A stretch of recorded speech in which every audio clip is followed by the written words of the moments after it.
je suis Mickaël Pérez, j'ai 34 ans et avec ma femme Amandine, nous avons créé l'aquapark du Cap d'Agde en 2015. Alors l'aquapark, c'est un parc de structures gonflables géantes sur l'eau avec différents modules. On peut grimper, on peut sauter, plonger, franchir des obstacles.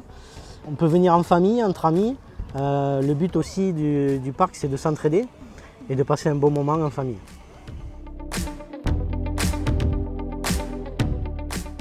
J'ai vu cette activité, j'avais envie de la créer et le seul plan d'eau sur le Cap d'Agde, dès que c'était possible, par rapport à la profondeur de l'eau, pour avoir des modules plutôt intéressants, c'était celui-ci. On sait très bien qu'en mer, on ne peut pas. Et on a eu la chance d'avoir ce plan d'eau-là et c'est pour ça que j'ai choisi ce lieu. Et pour revenir à Aqualand, je pense qu'on est totalement complémentaires. Les gens qui viennent passer une semaine ici, ils viennent chez nous, ils vont à Aqualand. De l'Aqualand, ils voient l'aquapark et de l'aquapark, ils voient l'Aqualand. Donc je pense que tout le monde y trouve son compte.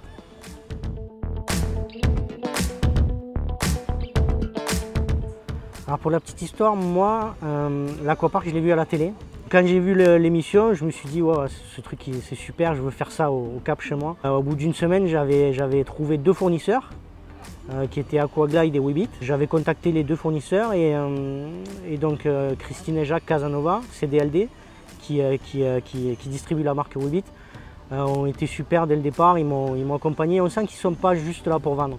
Ils sont là pour accompagner, puisque je me suis un peu emballé au début, je voulais faire un grand parc. Et Jacques m'a dit, attends, on va y aller progressivement. Déjà, on va faire financer le premier, puis après on l'agrandira. Et il avait raison. Ils m'ont accompagné, même pour monter le dossier bancaire et tout ça. Ça n'a pas été facile, on a fait 7 banques au début. Les aquaparks étaient peu ou pas connus. Je me souviens encore, mon banquier m'a dit, oui, mais si ça ne marche pas, qu'est-ce qu'on a en garantie? On a des jeux gonflables. Et j'ai pas lâché et au final ben, j'ai eu raison.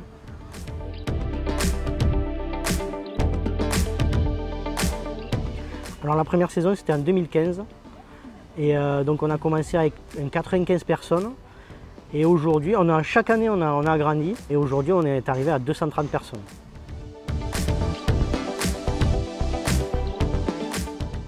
En termes de dimension, ça doit faire 60 mètres par 50 mètres. Le grand parc est autorisé à partir de 6 ans. C'est à juste titre parce qu'en dessous c'est trop compliqué, c'est dangereux même.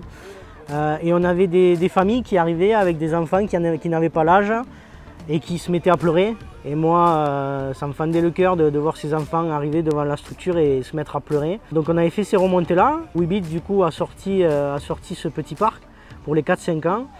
Et dès qu'il est sorti, on a investi pour pouvoir proposer quelque chose.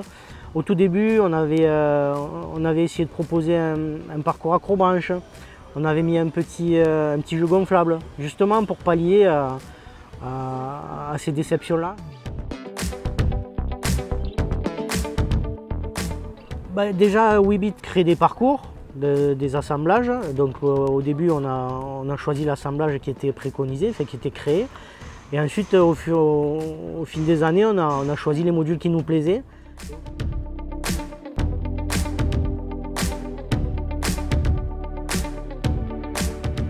Alors ils nous ont donné des conseils pour le montage et j'ai la chance d'avoir un ami qui est ostréiculteur, qui travaille dans ce milieu-là, dans le milieu marin, qui implante des parcs à huîtres en mer.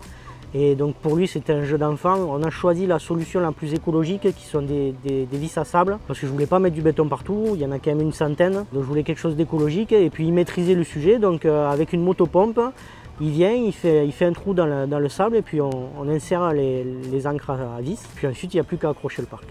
Au début ça a été un peu difficile parce qu'il a fallu créer le plan, c'était un quadrillage avec des cordes et des repères. Et puis depuis, après, tous les ans, il y a juste à repérer les ancres avec des balises et puis à se raccrocher dessus.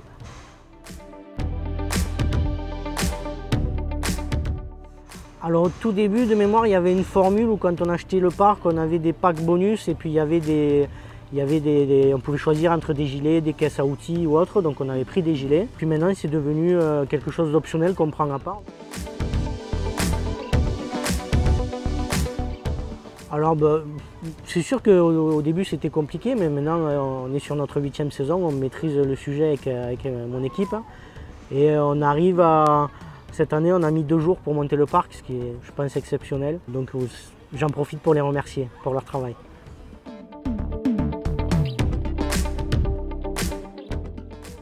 Alors ça varie ici sur ce plan d'eau entre 1,50 m et 3,20 m. Donc c'est pile ce qu'il nous faut pour les gros modules comme l'iceberg que vous voyez tout au fond, le blanc.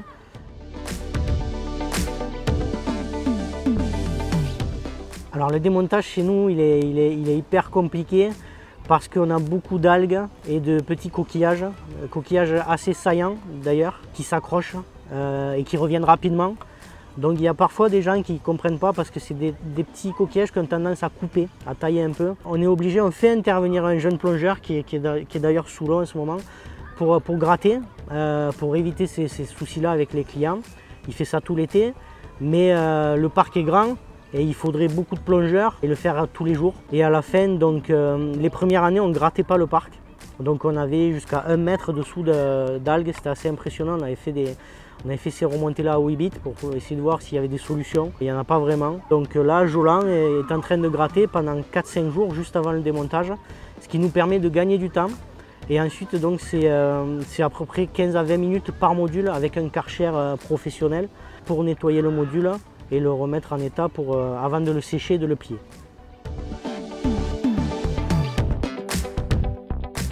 Il y a un entretien quotidien à faire, il faut bien avoir conscience. Il faut veiller à ce que les modules soient bien collés entre eux, bien sanglés, parce que c'est là qu'on peut avoir des accidents. En fait, on le sait, un parc qui n'est pas entretenu, c'est là où les gens vont pouvoir passer un pied à travers, se faire mal à la cheville. Donc il faut qu'il soit tous les jours checké et on a du personnel pour ça.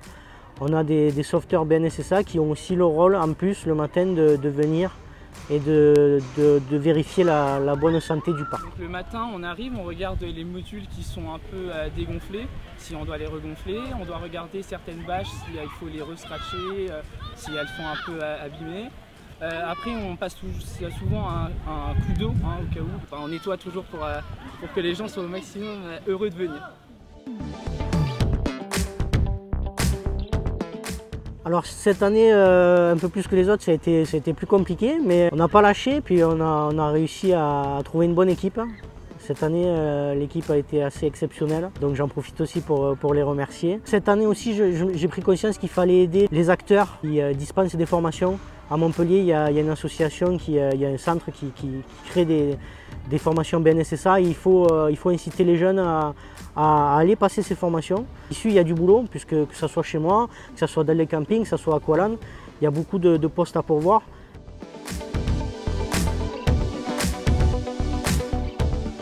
Alors déjà, une des premières raisons, c'est que quasiment tous nos BNSSA sont étudiants.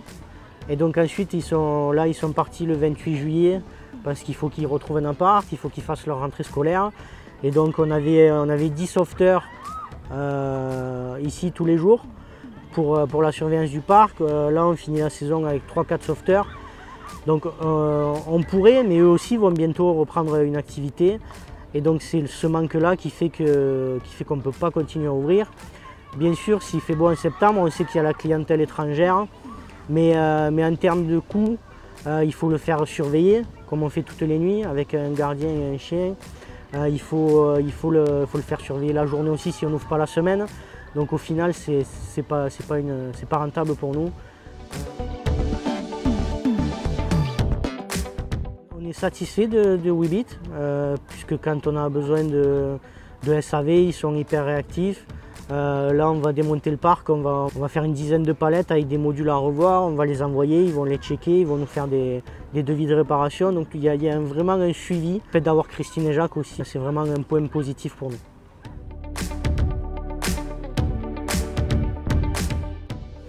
On a souvent besoin de réparer des modules. Moi, j'ai plutôt choisi l'option d'avoir des modules en stock, puisqu'un aquapark, c'est 3 ou 6 mètres, les modules. Donc on a beaucoup de modules en stock et quand il y a un souci sur un module, on vient, on le change à neuf, on le met de côté, on le renvoie à la fin de la saison, il nous le répare ou pas.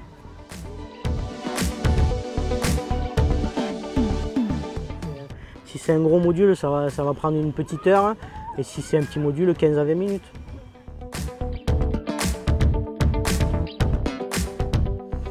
Alors nous on a fait le choix pour le moment de ne pas fonctionner avec les réservations parce qu'on a voulu essayer et que je trouve que quand il y a une queue, quand il y a la queue à la file d'attente, des gens qui arriveraient et qui passeraient devant tout le monde, ça créerait des tensions et je pourrais le comprendre. Pour le moment, il est vrai que ça pourrait nous gérer le flux. Entre le 14 juillet et le 15 août, on a 30-40 minutes d'attente. On fait beaucoup de communication dans les campings, puisque autour du secteur du bassin Agatois, il y a énormément de campings. Donc on passe à tous les campings déposer des flyers en début de saison et je les remercie de jouer le jeu avec nous. Il y a l'Office du tourisme aussi du Cap d'Agde qui joue beaucoup le jeu avec nous. D'ailleurs, je les remercie.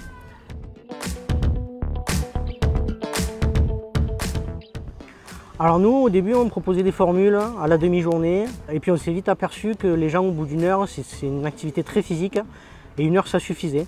Donc on a supprimé les formules demi-journée. On est resté essentiellement sur une heure et puis les gens qui veulent reprendre une heure ont la possibilité de repasser par la caisse et de payer pour une deuxième heure, avec une petite réduction bien sûr.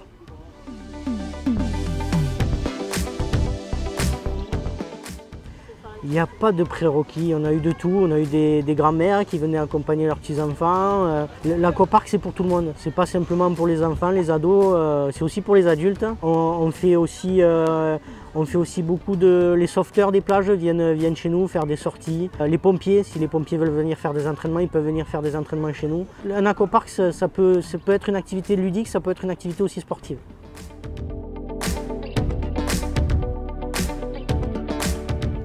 Oui, alors les premières saisons, on a quasiment tout réinvesti pendant 3 à 4 ans. Parce qu'on voulait, quand on est arrivé ici, le lieu c'était pas du tout ça, c'était un terrain vague, il y avait rien.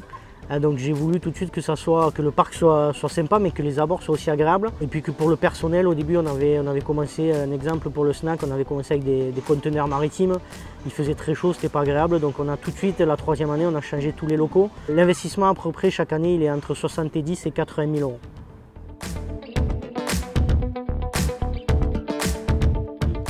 Si on trouve que les modules ont un intérêt, prendre toutes les nouveautés qui sortent, même si on aimerait tous les propriétaires de parc Weebit aimeraient que Weebit mette encore un peu plus l'accent sur les nouveautés.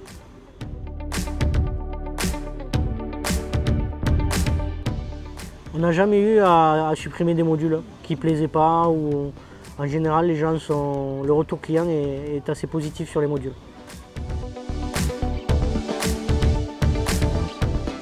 Il faut penser au stockage, il faut penser à l'entretien du matériel. Un aquapark, c'est pas seulement des gens qui viennent, qui payent une entrée. Derrière, il y a une grosse masse salariale. On a 20 employés sur site. Il y a du matériel qui, forcément, on a du monde, donc le matériel s'abîme plus. Même si demain, quelqu'un voudrait m'envoyer un module concurrent pour l'essayer, je ne suis pas sûr que je l'accepterai parce que j'ai pas de raison. Quand on a été invité chez Weebit en Allemagne, ce qui m'a marqué, c'est qu'ils avaient des petits objets qui représentaient la taille de la tête d'un enfant, les bras, les mains, les pieds. Et on nous a expliqué que c'était avec ça qu'ils testaient leur module. Avant la rentabilité, ce qui est important, c'est la sécurité de nos clients.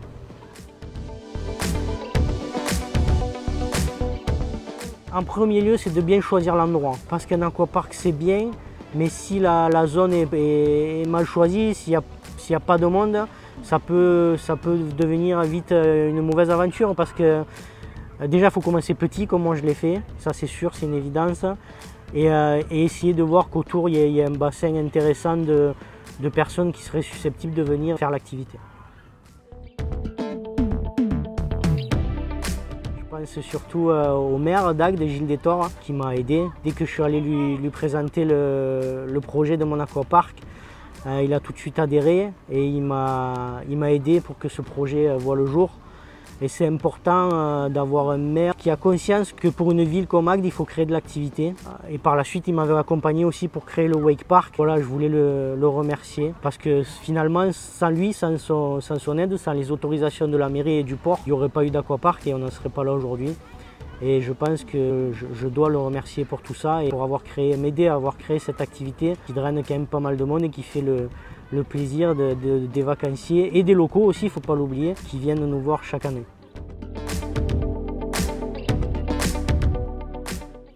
c'était C'était très rigolo. drôle. Fatigant. Ouais, fatigant. Ouais. Ça avait l'air sympa. J'ai vu, je connaissais pas. Du coup, je me suis dit pourquoi pas. Ouais, quand on saute. Ouais, les hauteurs, ceux qui sont hauts. Ah, le toboggan là-bas, tout à droite.